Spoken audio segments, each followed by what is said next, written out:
Assalamualaikum warahmatullahi wabarakatuh. Kenalkan, nama saya Putra Wahyu Oktavian, tim 2019-023-0027.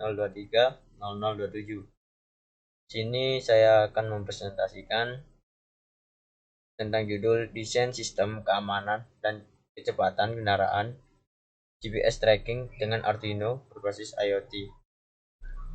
Latar belakang membuat alat tersebut adalah selama masa transisi menuju era new normal, Polri mencatat masih banyak kasus pencurian kendaraan bermotor atau curanmor, khususnya kendaraan roda 2. Lebih dari 100 kasus curanmor terjadi selama sepekan. Masyarakat semakin khawatir dengan maraknya pencurian ini. Ditambah kurangnya sistem keamanan yang terdapat pada kendaraan membuat masyarakat merasakan kurangnya kenyamanan saat berkendara. Komponen yang akan digunakan pada alat tersebut yaitu 1. GPS dengan tipe APM 2.5 Neo 6M modul. Modul GPS APM 2.5 Neo NM berfungsi sebagai penerima GPS atau Global Positioning System Receiver yang dapat mendeteksi lokasi dengan menangkap dan memproses sinyal dari satelit navigasi. Yang kedua, ada Arduino Uno.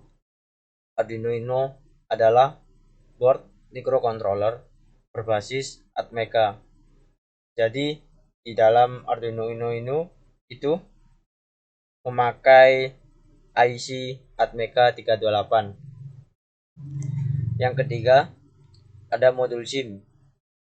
Modul SIM atau GSM adalah bagian yang berfungsi untuk komunikasi antara microcontroller Arduino dengan web service.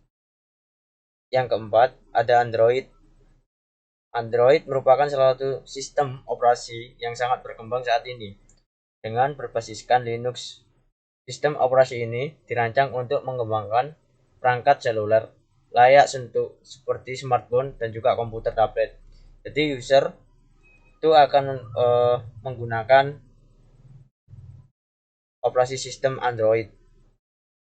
Untuk yang kelima ada Firebase. Firebase dapat bertindak sebagai basis data real time sehingga aplikasi sistem pemantau dan pengendali akan dapat disinkronasi dengan basis data untuk menyediakan data secara real time.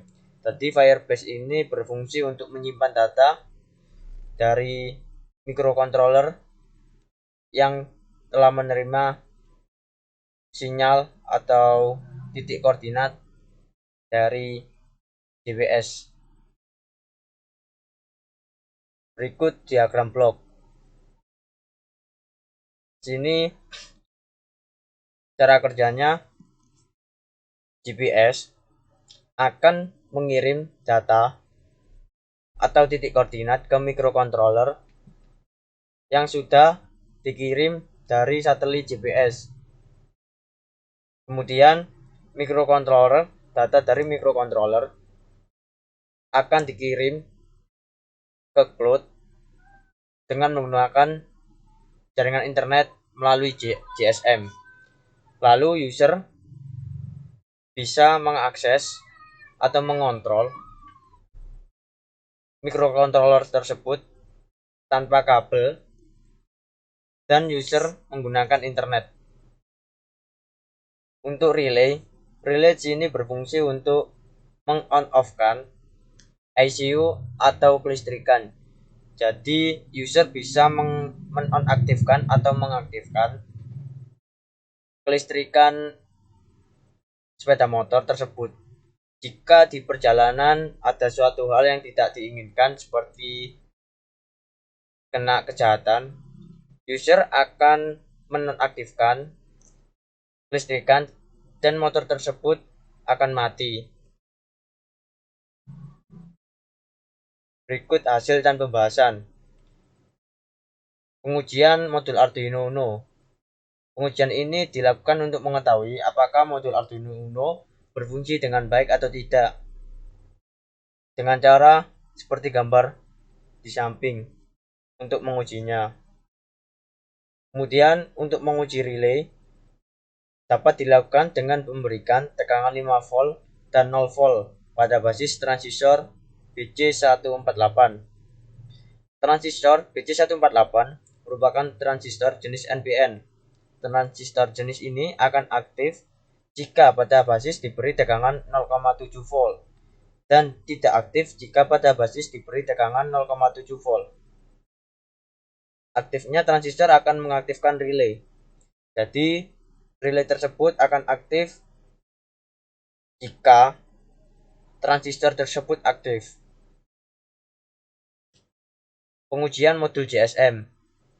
Pengujian modul GSM dimaksudkan untuk mengetahui apakah modul GSM berfungsi sesuai dengan fungsionalitas yang dibutuhkan sistem, yaitu sebagai jembatan komunikasi antara perangkat sensor dan server. Hasil pengujian modul GSM untuk dapat terkoneksi ke server dilihat pada tabel. Hasil dan kasus uji kondisi normal. Skenario pengujian mikrokontroler pertama kali dihidupkan dengan daya dan USB. Perangkat berada di luar ruangan dengan SIM card dan antena GSM terpasang. Hasil yang diharapkan, modul GSM dapat terhubung dengan server. Terus, modul GSM tidak mendapatkan sinyal saat sudah terkoneksi. Modul GSM terputus dengan server dan melakukan koneksi ulang. Pengujian modul GSM terputus dari server setelah kehilangan sinyal dan mendapat sinyal kembali. Hasil yang diharapkan, modul GSM dapat terkoneksi kembali ke server setelah terputus dan mencoba konek ulang. Berikut pengujian modul GPS. Melalui handphone, dilakukan pengujian tracking berupa pengiriman perintah secara kontinu dengan jeda waktu yang tidak ditentukan dalam keadaan bergerak. Dapat dilihat pada gambar di bawah ini. Kita bisa memantau dengan aplikasi yang tampilannya seperti ini. Analisa tracking dari hasil pengujian dengan kendaraan yang bergerak dapat disimpulkan bahwa penjejakan lokasi yang dilakukan oleh sistem sesuai dengan lokasi yang dilalui oleh kendaraan. Sekian presentasi dari kami. Wassalamualaikum warahmatullahi wabarakatuh.